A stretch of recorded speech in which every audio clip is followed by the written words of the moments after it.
I am here and I'm watching Iron Lung in theaters. I've never played the game. I never watched anyone else play the game, and I don't think I've seen any trailers or anything. I've seen like a few pictures of Markiplier in the movie, so I'm excited. Whoa. Whoa. That's crazy. I was about to say let's go, but you're not coming with me. Oh my god. Yo. That? Look at it, I'm not gonna sit in glaze and act like it was the best movie ever made. But before I even could think of saying any complaints, I have to say one thing. It was awesome. More thoughts in a second. Wow, I can do really a better camera angles than I do. Like, what is this? Hi. Or bye, I guess. See you in a second. Oh my god. It's actually been a little bit since those clips you just saw. Since then, I've gone back. I've gone and I've watched Markiplier's 3 original videos that he made on Iron Lung, which I think I mentioned earlier. I actually had not seen anything of the game before watching the movie. So I'm going to have both perspectives, talk about the differences between the game and the movie, talk about, you know, just the movie on its own, how it adapted the game, both angles. And also, what the fuck? So first off, just speaking on things I noticed, just first time watching the movie without any of the game stuff I learned later on. I'll say the start of the movie, after he first loses contact with the people he's talking to, it's a little slow. Like, I don't need, like, you know, big boom explosions like, you know, Subway Surfers on the screen. Not that there wasn't really a lot of that in the whole movie anyways, but just that little bit as he first enters, it's a little too much nothing going on, you know what I mean? So then jumping way ahead in the movie to when the sea monster starts talking to him, but he doesn't know that yet. I actually had that thought where I was like, oh, is this the creature talking to him? But not for the same reason that the movie shows you later, when it's like, oh, he broke the speaker, you know, how is someone talking to me? I actually didn't think that he straight up broke the speaker when he hit it, because I thought if he actually completely destroyed the speaker, then how was he expecting to regain contact with the people who sent him down there? So what I looked out for was actually the speaker light, if it was lighting up when that person spoke, and it wasn't. Another thing that I was wondering about both during the movie and especially after the movie was what was real and like what was him just going insane, or was like the blood making him see things, like that like blood person that kept showing up in the ship, was that real, or was he just going crazy? Or when he saw himself get eaten by the monster and he was like inside, pretty sure it was inside the monster, or when he was like above the blood ocean, but then he like woke up and it like didn't actually happen. Did that happen? Did like the creature, or did the you know, the blood being alive, did it make him see that? Or was he just going crazy? But now going into things that I noticed or learned by watching the first video, his initial Iron Lung video. It was interesting that in the game, photos must be taken at specific angles and positions for them to be saved in the computer on the ship. Whereas in the movie, he's just spamming taking pictures of random stuff, and it's all going into the computer. And the proximity indicator that's on the control panel, that starts flashing, and it starts flashing faster when you're about to hit something. This one might just be me being stupid. I didn't realize that's what that was in the movie. I thought it was just like a miscellaneous like danger like alert or something, but I don't know, that's on me, because not in you know, in hindsight, that should have been obvious when he was going to ram the skeleton and then it starts beeping really fast. What is that? It starts beeping really fast, but I don't know. Another thing I noticed is the note that's left by the previous convict, which in the movie, it seems like he knows who that is, and it's like, you know, he calls him brother, was just freely on the floor. Whereas in the movie, he kind of had to figure it out, like open that thing, and then the note was inside. That's another thing I just remembered. That like blood creature kind of led him to finding the note, because he didn't look back there until he saw that like blood person behind him. And then he went over there. So what does that mean? What does that mean? The anomalies in the game are at predetermined coordinates rather than him just wandering around aimlessly looking for them in the movie.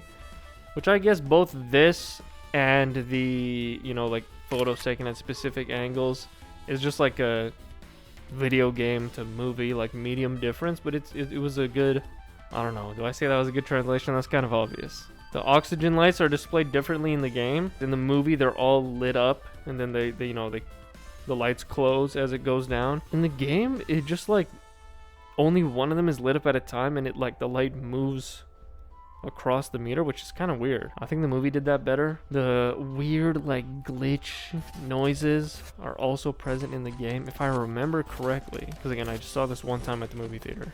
The movie had like these weird visual glitches too, which I don't know. Well, I don't know. Going forwards and backwards are also these 4 buttons in the game compared to the movie where you're pushing the lever.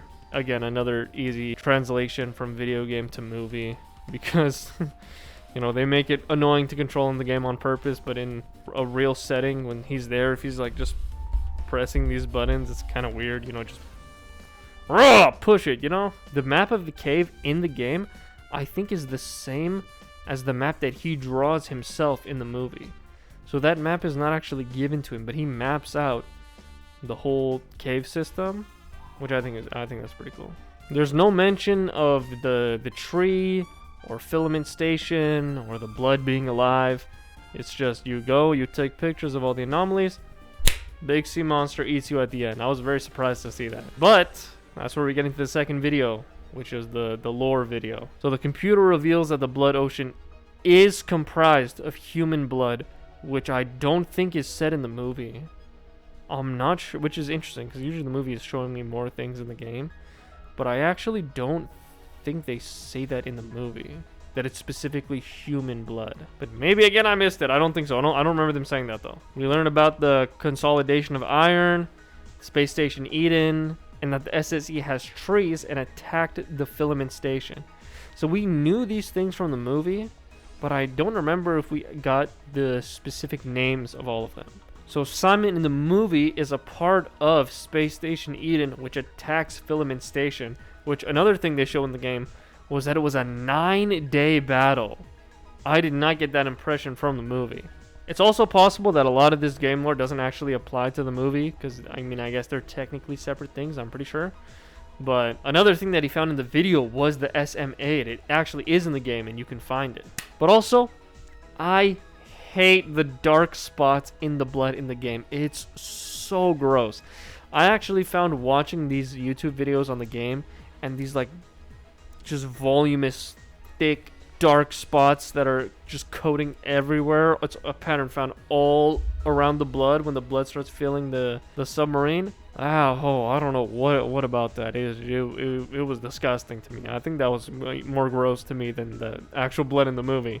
And then getting on to the third video, which is titled Cheats. Not a lot that I picked up on here, because he spends most of the video actually just talking about the movie, but I noticed that the operator closes the shielding, whereas they need Simon to do it in the movie. I actually remember one part of the movie where they're like urging him. They're like, bro, close the shielding, like you have to do it. Whereas in the game, they just do it for him. Also, speaking of him talking about the movie, he mentions that the speaker in the game, you add it in with the cheats, and that it's not actually in the original game at all. And that was just something that they had to add. Like they just added in the movie, because it's like, okay, someone's talking to us, there needs to be a speaker, but it actually wasn't in the original game, so I mean, good ad, I guess, you know, the speaker. Overall, I was actually surprised at how little the game gives you. Like, yes, in video 2, when you get into the lore update and you're inputting all this stuff into the computer to learn things, you can learn a lot about the game, but just in the base gameplay, they really don't give you much. And the game is like remarkably short too. Like the movie was way longer than the actual just gameplay of the game is. So I found it interesting that he was able to, because I mean, I don't know when he decided to start making the movie, but that he took just that concept, like that idea in the game, because the game is not that fleshed out, but he just took that and he made this whole movie out of it.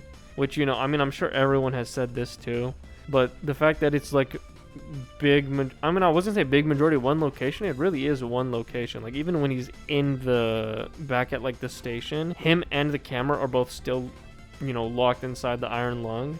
You know, for it being one location, majority one actor, at least, you know, on screen, I think it was actually really good. I'm not sure what I would rate it overall. Maybe like a 7.5 out of 10. I think it was great. I enjoyed it. Now I wonder if actually it would not be as good watching it on, say, like a computer screen, especially not on a phone.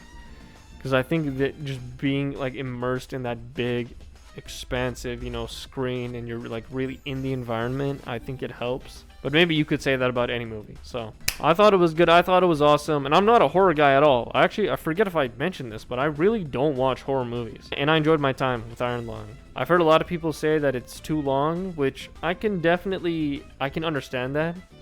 You could definitely, like I mentioned, like the start of the movie was kind of slow. You could trim some stuff down. A lot of people complaining that they actually had like no idea what was going on in the movie, which there were a few things that it was very show don't tell, except maybe some things were not shown as explicitly. I remember actually in the end of the movie, I should have talked about this earlier, I just realized, when he goes down back into like the basement of the ship to get that box, I was actually confused at first. Maybe I blinked. I just didn't realize exactly what was going on, but he was saving the data that was on the computer. I knew that's what he was trying to do, but it didn't register in my head that like that box was containing the data of the computer.